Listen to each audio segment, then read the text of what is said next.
ঢাকার ব্যস্ত নগর জীবনের ভেতর ইতিহাস আজও নিঃশব্দে বেঁচে আছে। লালবাগ কেল্লার পশ্চিম পাশে এক প্রাচীন স্থাপনা আজও দাঁড়িয়ে আছে ৩০০ বছরের বেশি সময় ধরে, খান মোহাম্মদ মৃধা মসজিদ। এই মসজিদের ইটের দেয়ালে লুকিয়ে আছে এক রাজকীয় অতীত, ধর্মীয় স্থাপত্যের শিল্প আর সময়ের নির্মমতার গল্প। আজ আমরা শুনব সেই গল্প, এক মসজিদ, এক স্থপতি, এক সময়ের সাক্ষী হয়ে থাকা ইতিহাসের ঐতিহ্যের কাহিনী। সময়টা ১৭০৪ খ্রিস্টাব্দের দিকে। ঢাকার শাসন তখন ফারুক সিয়ারের হাতে, আর শহর ছিল নবাবদের প্রশাসনিক কেন্দ্র। এই সময়ই কাজী ইবাদুল্লাহর নির্দেশে একজন খ্যাতনামা মানুষ খান মোহাম্মদ মৃধা আতিশ খান মহল্লায় নির্মাণ করেন এই মসজিদ। ৩ শতাব্দী আগের ঢাকায় এটি শুধু উপাসনার স্থান ছিল না, ছিল ধর্মীয় শিক্ষা, সভা, আলোচনা, এমনকি রাজনৈতিক চিন্তার কেন্দ্র। মসজিদের নিচে ছিল এক রহস্যময় তহখানা, যেখানে ইট আর চুন সুরকির গন্ধ মিশেছিল রাজকীয় নির্মাণ কৌশলে।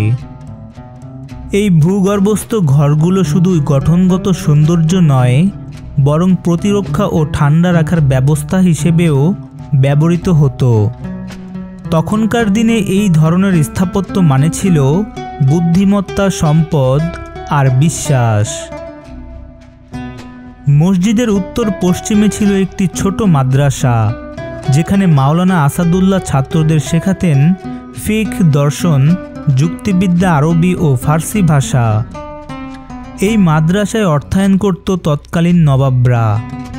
ভাবো, তখনকার সময়ে এই এক জায়গায় একসঙ্গে ধর্ম, জ্ঞান আর সংস্কৃতির মিলেমিশে গিয়েছিল।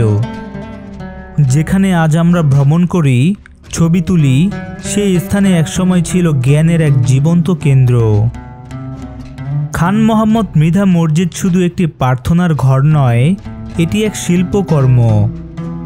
মসজিদের প্ল্যাটফর্মটি মাটি থেকে প্রায় ১৬ ফুট ৬ ইঞ্চি উঁচু। তহখানার উপরে গড়ে তোলা হয়েছে নামাজের কক্ষ, যার আয়তন ৪৮ বাই ২৪ ফুট। ৩টি গম্বুজ, কেন্দ্রটি বড়, ২টি পাশের ছোট, যেন সময়ের বুকে ৩টি নক্ষত্র। খিলান, প্যানেল, প্যারাপেট, প্রতিটি অলঙ্করণে লুকিয়ে আছে মুঘল স্থাপত্যের ছোঁয়া।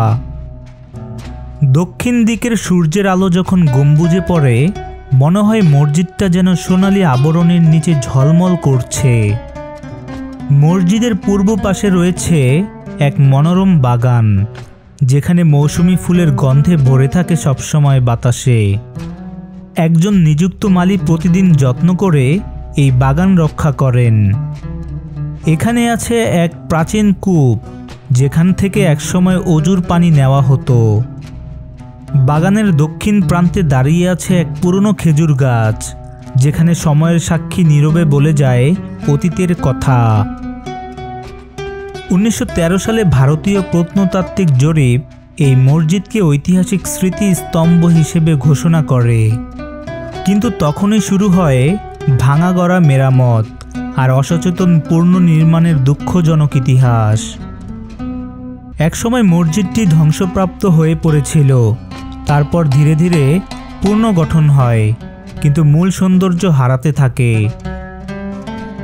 ১৯৮৯ সালে যখন একেটিসি ও ইউএনডিপি ঢাকায় এক সংরক্ষণ কর্মশালা আয়োজন করে, তখন এই মসজিদটিকে তুলে ধরা হয় একটি বিপন্ন ঐতিহ্যের উদাহরণ হিসেবে। আজও অনেক দখল, অনেক অবহেলা এই স্থাপনাটিকে হুমকির মুখে রেখেছে। সরকারের দায়িত্বপ্রাপ্ত বিভাগ সংস্কৃতি বিষয়ক মন্ত্রণালয়ের অধীনে থাকলেও সংরক্ষণের প্রচেষ্টা এখনও তেমন কার্যকর হয়নি। মসজিদের মোতাওয়াল্লি নিজেই এক সাক্ষাৎকারে বলেন, সরকারের আন্তরিকতার অভাবে আমরা এই ঐতিহ্যকে হারাচ্ছি। ঢাকা একসময় যাকে বলা হতো মসজিদের শহর, কিন্তু আজ সেই মসজিদের ইতিহাস হারিয়ে যাচ্ছে কংক্রিটের নিচে। খান মোহাম্মদ মৃধা মসজিদ শুধু একটি স্থাপনা নয়, এটি এক যুগের প্রতীক, এক নীরব শিল্পীর নিঃশব্দ কণ্ঠস্বর। যদি আমরা আজও আমাদের ঐতিহ্যকে গুরুত্ব না দেই, তাহলে হয়তো একদিন শুধু ছবিতেই দেখব আমাদের অতীতকে। এই গল্পটা যদি তোমাকে ভাবায়, তাহলে একবার তাকাও চারপাশে। আমাদের ঐতিহ্য, আমাদের গর্ব, আমরাই যদি না বাঁচাই, কে বাঁচাবে? এই ধরনের ইতিহাস ও রহস্য ভিত্তিক ভিডিও দেখতে চাইলে আমাদের চ্যানেলটি সাবস্ক্রাইব করে পাশে থাকুন। আমি আহাদ, ইতিহাস বলি গল্পের মতো। দেখা হবে পরের ভিডিওতে। ধন্যবাদ।